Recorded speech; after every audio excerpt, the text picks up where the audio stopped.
চলুন আজকে আমরা একটা খুব ইন্টারেস্টিং জিনিস দেখি কিভাবে একটা ছোট প্রায় অচেনা ফ্যাশন ব্র্যান্ড অনলাইন দুনিয়ার এত ভিড়ের মধ্যে নিজেদের জন্য জায়গা তৈরি করার চেষ্টা করছে আর তাদের কৌশলটা কিন্তু বেশ অন্যরকম। এটা শুধু একটা মার্কেটিং পিচ না, তার চেয়েও বেশি কিছু। দেখুন, শুরুতেই এই একটা লাইনে কিন্তু পুরো গল্পটা বলে দেওয়া হচ্ছে। এটা কোনো বড় কোম্পানির বানানো স্লোগান নয়, বরং একটা স্বপ্নের কথা। ব্র্যান্ডটা শুরুতেই আপনাকে শুধু একজন ক্রেতা হিসেবে দেখছে না, বরং তাদের এই জার্নির একজন সাপোর্টার হতে বলছে। তো আমাদের প্রথম সেকশন একটি ব্র্যান্ডের সরাসরি আবেদন। পিএসএস টাইলারের এই মেসেজটা এত আলাদা কেন?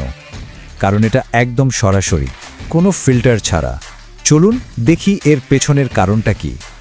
আসলে এই মেসেজের আসল শক্তিটা হলো এর সততা। ভাবুন একবার, বড় ব্র্যান্ডগুলো যেখানে কোটি টাকা খরচ করে নিখুঁত বিজ্ঞাপন বানায়, সেখানে পিএসএস টাইলার একদম সোজা সাপটা কথা বলছে। আর আজকের দিনে মানুষ কিন্তু বিজ্ঞাপনের চেয়ে এই আসল জিনিসটাকেই বেশি বিশ্বাস করে, তাই না? এই সহজ ভঙ্গিটাই ওদেরকে আলাদা করে তুলেছে। আচ্ছা, এবার আসি আমাদের দ্বিতীয় ভাগে, ডিজিটাল বিশ্বাস স্থাপন। যে কোনো নতুন অনলাইন ব্র্যান্ডের জন্য সবচেয়ে বড় চ্যালেঞ্জটা কি? সেটা হলো ক্রেতার মনে এই বিশ্বাসটা তৈরি করা যে আমি কি এদের ভরসা করতে পারি। দেখা যাক পিএসএস টাইলার এই বাধাটা কিভাবে পার করছে। এটা কিন্তু একটা অসাধারণ চাল। ওরা কিন্তু শুরুতেই কিছু কিনতে বলছে না, বরং উল্টো বলছে আমাদের কথায় বিশ্বাস করার দরকার নেই, আপনি নিজেই একটু খুঁজে দেখুন। মানে ওরা আপনার সন্দেহকেই স্বাগত জানাচ্ছে। এটা কিন্তু সাংঘাতিক আত্মবিশ্বাসের পরিচয় দেয়, আর শুরুতেই একটা ভরসা তৈরি করে দেয়। ওরা শুধু যাচাই করতে বলছে না, একেবারে একটা স্টেপ বাই স্টেপ গাইড দিয়ে দিচ্ছে। প্রথমে অনলাইন মার্কেটপ্লেস, তারপর গুগল, আর শেষে সোশ্যাল মিডিয়া। মার্কেটিংয়ের ভাষায় এটাকে বলে সোশ্যাল প্রুফ তৈরি করা। মানে ওরা দেখাচ্ছে যে শুধু এক জায়গায় নয়, অনেক প্ল্যাটফর্মেই তাদের অস্তিত্ব আছে, আর এটাই তাদের বিশ্বাসযোগ্যতা অনেকখানি বাড়িয়ে দেয়। যুক্তিটা দেখুন, কি সহজ কিন্তু কি জোরালো। যদি আমাদের কোনো অস্তিত্বই না থাকতো, তাহলে তো আর গুগলে আমাদের দেখাতো না। আজকের দিনে ব্যাপারটা তো এমনই, তাই না? গুগলে থাকা মানেই যেন বাস্তবে থাকা।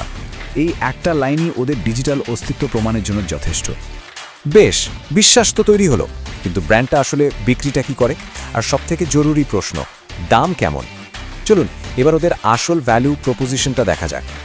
ওর এই প্রোডাক্ট লিস্টটা দেখলেই বোঝা যায় যে ওরা রোজকার পরার পোশাকের ওপরই বেশি জোর দিচ্ছে। কুর্তি, টপস, শার্ট, মানে সাধারণ মানুষের জন্য সহজলভ্য ফ্যাশন। আর দামগুলো দেখানোর ঠিক আগেই ওরা ওদের মূল কথাটা বলে দিচ্ছে, প্রাইস পকেট ফ্রেন্ডলি। এটা কিন্তু খুব স্মার্ট একটা চাল, কারণ এর মাধ্যমে ওরা আগে থেকেই একটা ধারণা তৈরি করে দিচ্ছে, যা পরের স্লাইডগুলোতে দামগুলোকে আরও বেশি আকর্ষণীয় করে তুলবে।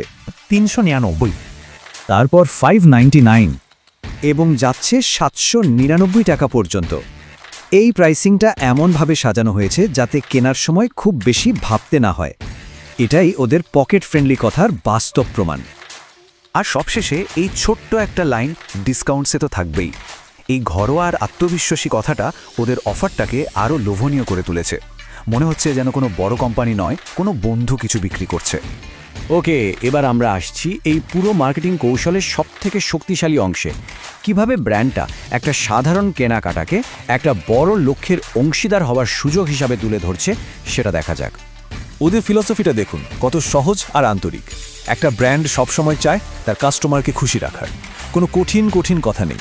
এই সহজ মানবিক লাইনটাই কিন্তু ব্র্যান্ড আর কাস্টমারের মধ্যে একটা গভীর সম্পর্ক তৈরির ভিত্তি। এখানেই কিন্তু পুরো কৌশলের মূল ব্যাপারটা লুকিয়ে আছে। একদিকে ব্র্যান্ড কথা দিচ্ছে যে সে তার কাস্টমারকে সব সময় খুশি রাখতে, আর অন্যদিকে কাস্টমারের প্রত্যেকটা কেনাকাটাকে ব্র্যান্ডের বেড়ে ওঠার জন্য একটা জরুরি সাপোর্ট হিসেবে দেখাচ্ছে। তার মানে এটা শুধু একটা কেনাবেচা নয়, এটা একটা পার্টনারশিপের ডাক। তাহলে শেষ পর্যন্ত প্রশ্নটা কি দাঁড়াচ্ছে?